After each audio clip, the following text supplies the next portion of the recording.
The Battle of Karbala took place on Muharram 10, in the year 61 of the Islamic calendar, October 10, 680, in Karbala, in present-day Iraq.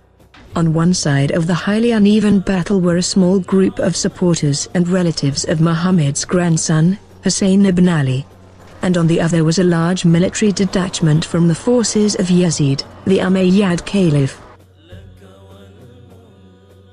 Political background. The rule of the third Caliph, Uthman ibn Affan, concluded with a violent uprising. This uprising ended with the assassination of Uthman, and for many days rebels seized and occupied the city of Medina. Under the overwhelming pressure of the Ummah, Ali ibn Abi Talib was elected as the fourth caliph with massive numbers of people swearing their allegiance to him. His immediate steps were to ensure the unity of Muslims. The governor of Sham, Muawiyah, kinsman to the murdered Caliph Uthman, refused allegiance to Ali and revolted against him, using his cousin's unpunished murder as a pretext. This resulted in armed confrontations between the Islamic Caliph, Ali ibn Abi Talib, and Muawiyah. Practically, the Muslim world became divided. At the death of Ali ibn Abi Talib, his elder son Hasan ibn Ali succeeded him but soon signed a treaty with Muawiyah to avoid further bloodshed. Muawiyah remained the ruler of Sham. Prior to his death, Muawiyah was actively plotting a major deviation from Islamic norms. He was establishing his son Yazid as the next ruler, hence establishing dynastic rule for the first time in Islam. This was a move which was considered unacceptable by some leaders of the Ummah, including the younger son of Ali ibn Abi Talib. Hussein ibn Ali believed the appointment of Yazid as the heir of the caliphate would lead to hereditary kingship, which was against the original political teachings of Islam. Therefore, he resolved to confront Yazid. Yazid instructed his governor Walid in Medina to force Hussein ibn Ali to pledge allegiance to Yazid. Hussein refused it, and uttered his famous words that, "Anyone akin to me, will never accept anyone akin to Yazid as a ruler." Hussein departed Medina on Rajab 28, 60 AH, 680 CE, 2 days after Walid's attempt to force him to submit to Yazid's rule. It is mainly during his stay in Mecca that he received many letters from Kufa, assuring him their support and asking him to come over there and guide them. He answered their calls and sent Muslim ibn Aqil, his cousin, to Kufa, as his representative in an attempt to consider the exact situation and public opinion. Hussein's representative to Kufa, Muslim ibn Aqil, was welcomed by the people of Kufa, and most of them swore allegiance to him. After this initial observation, Muslim ibn Aqil wrote to Hussein ibn Ali that the situation in Kufa was favorable. However, after the arrival of the new governor of Kufa, Ubaydullah ibn Ziyad, the scenario changed. Muslim ibn Aqil and his host, Hani ibn Awar, were executed on Dhu al-Hijjah, 960 AH, September 10, 680 CE, without any considerable resistance of the people. This shifted the loyalties of the people of Kufa, in favor of Yazid against Hussein ibn Ali. Hussein ibn Ali also realized a deep conspiracy that Yazid had appointed Umar ibn Sa'd as the head of an army, ordering him to take charge of the pilgrimage caravans and to kill al-Hussein ibn Ali wherever he could find him during Hajj, and hence decided to leave Mecca on 8th Dhu al-Hijjah 60 AH, 12th of September 680 CE, just a day before Hajj, and was contented with Umrah, due to his concern about potential violation of the sanctity of the Kaaba. He delivered a famous sermon in Kaaba highlighting his reasons to leave, that he didn't want the sanctity of Kaaba to be violated, since his opponents had crossed any norm of decency, and were willing to violate all tenets of Islam. He gave a speech to people the day before his departure and said, "The death is a certainty for mankind, just like the trace of necklace on the neck of young girls.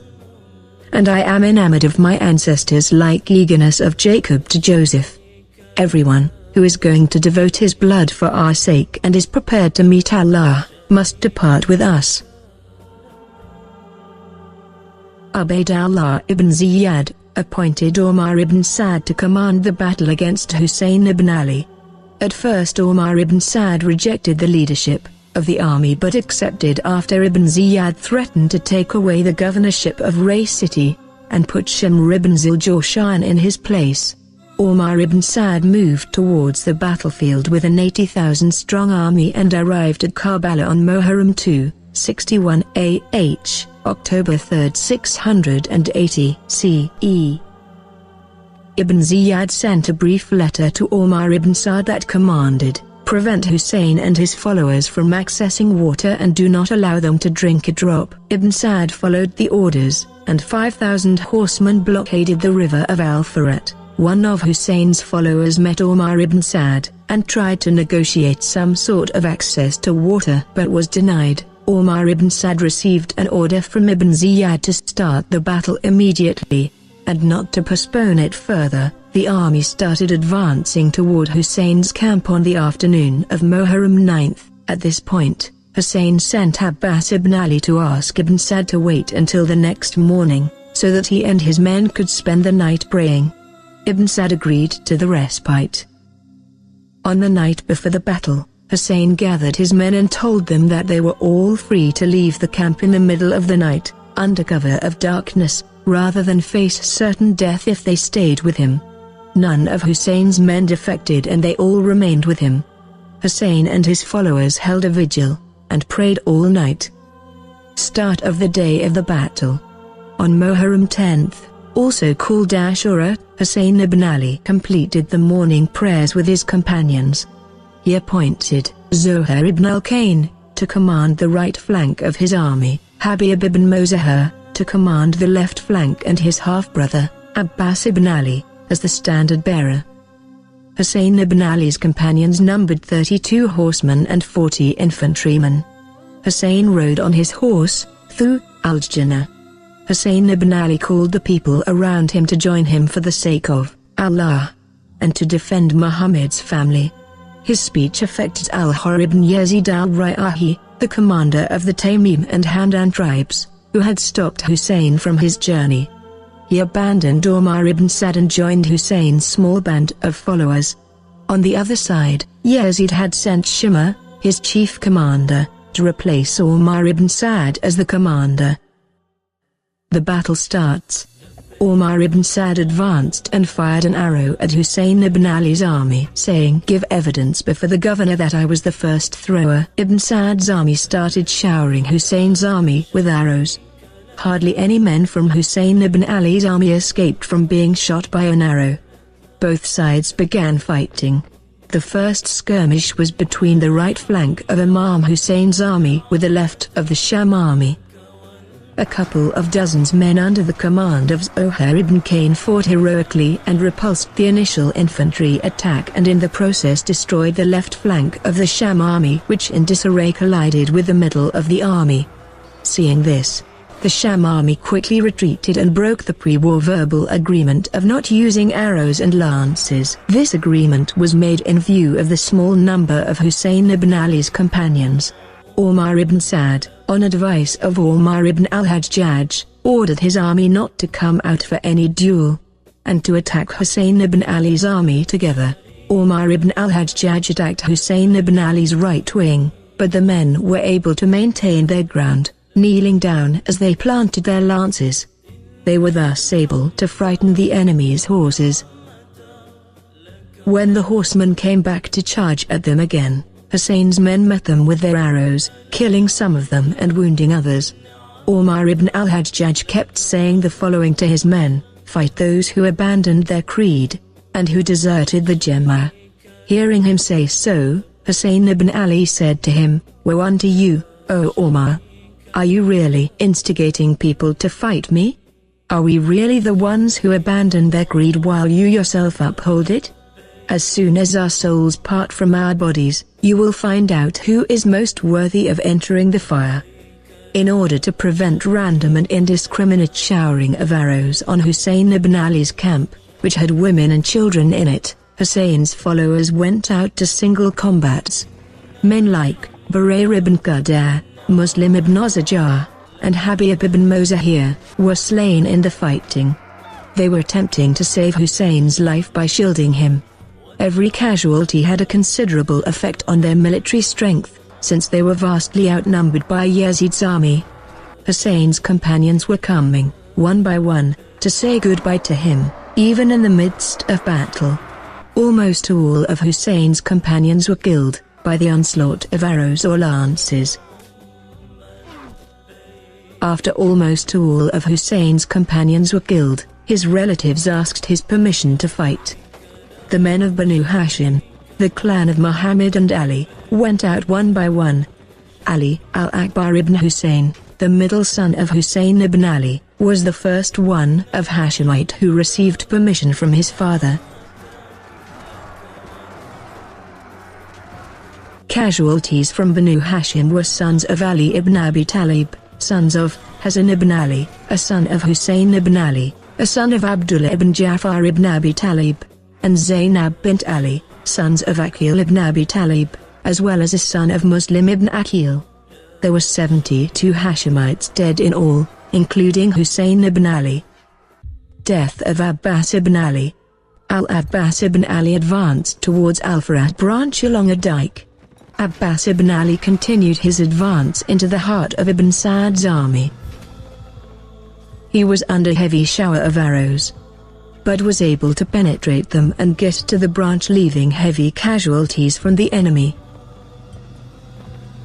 He immediately started filling the water skin, in a remarkable and immortal gesture of loyalty to his brother and Muhammad's grandson. He did not drink any water despite being severely thirsty. He put the water skin on his right shoulder and started riding back toward their tents. Umar ibn Sa'd ordered an outright assault on Abbas ibn Ali, saying that if Abbas ibn Ali succeeds in taking water back to his camp, we will not be able to defeat them till the end of time. A massive enemy army blocked his way and surrounded him. He was ambushed from behind a bush, and his right arm was cut off. Abbas ibn Ali put the water skin on his left shoulder and continued his way, but his left arm was also cut off. Abbas ibn Ali now held the water skin with his teeth. The army of Ibn Sa'd started shooting arrows at him. One arrow hit the water skin and water poured out of it. Now he turned his horse back towards the army and charged towards them. But one arrow hit his eyes, and someone hit a gauze on his head, and he fell off the horse. In his last moments, when Abbas ibn Ali was wiping the blood in his eyes to enable him to see Hussein's face, Abbas ibn Ali said not to take his body back to the camps because he had promised to bring back water, but could not, and so could not face Bibi Sokaina, the daughter of Hussein ibn Ali. Then he called Imam Hussein brother. For the first time in his life before the death of Abbas, Hussein ibn Ali said, "Abbas, your death is like the breaking of my back." Death of Hussein ibn Ali. Hussein ibn Ali told Yazid's army to offer him single battle, and they gave his request. He killed everybody that fought him in single battles. He frequently forced his enemy into retreat, killing a great number of opponents. Hussein and earlier his son Hazrat Ali Akbar were the two warriors who penetrated and dispersed the core of Ibn Sa'd's army, Kalbi Lashkar, a sign of extreme chaos in traditional warfare. Imam Hussein advanced very deep in the back ranks of the Sham army. When the enemies stood between him and the tents, he shouted, "Woe betide you, O followers of Abu Sufyan's dynasty! If no religion has ever been accepted by you, and you have not been fearing the resurrection day, then be noble in your world, that's if you are Arabs as you claim." Then his enemies invaded back towards him. They continuously attacked each other.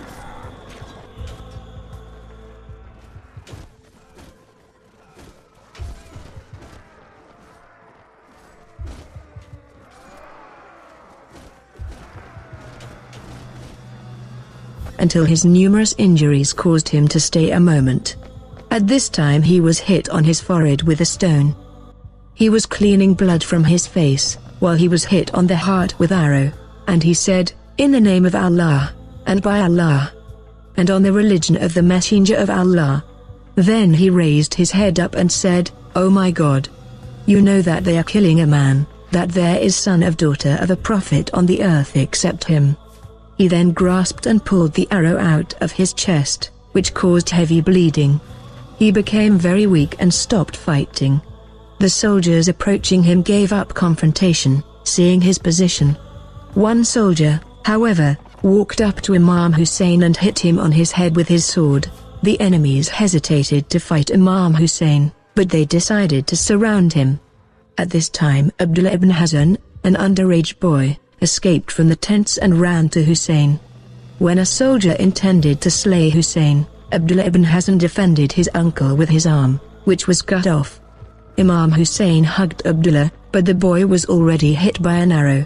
Imam Hussein got on his horse and tried to leave, but Yazid's army continued pursuit.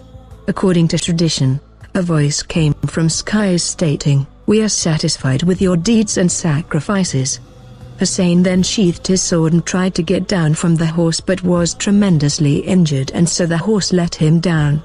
He then sat against a tree. Umar ibn Sa'd ordered to finish the job. While Imam Hussein was taking rest against the tree, Shimr knew that Imam Hussein was unable to fight, and sent one of his men to go and kill him. The man went, and seeing Imam Hussein's eyes, he got extremely scared and ran back to his camp. When Shimr asked why he had not killed Imam Hussein, the man replied that looking into his eyes, he saw Prophet Muhammad. Angrily, Shimr sent another man. This one was so frightened that he dropped his sword and ran back to his camp. This time when Lanti Shimr asked him why he had not killed him, he said he saw into his eyes and saw the angry look of Ali ibn Abi Talib. Shimr was angry, said that he would have to do it himself. And wearing his armor, he went to where Imam Hussein was. Using his iron boots, he kicked Imam Hussein in the ribs. Imam Hussein fell to the ground, when Shimr disrespected, and sat on top of him. Just before his throat was about to be cut, Imam Hussein asked Shimr ibn Dil-Jawshan, "Have you done your prayers today?" And this shocked Shimr, because he did not expect anyone in the position of Hussein to ask about such a question.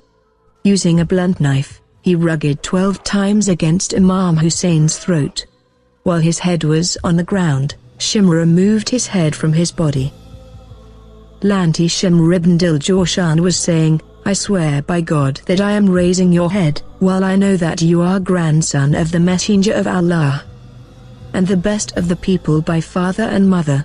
When he raised head of Hussein ibn Ali on a spear, the Ibn Sa'd's men looted all the valuables from Hussein's body. The army of Ibn Sa'd rushed to loot the tents. The daughters of Muhammad's family were expelled from the tents, unveiled and barefooted, while weeping and crying for their slain relatives.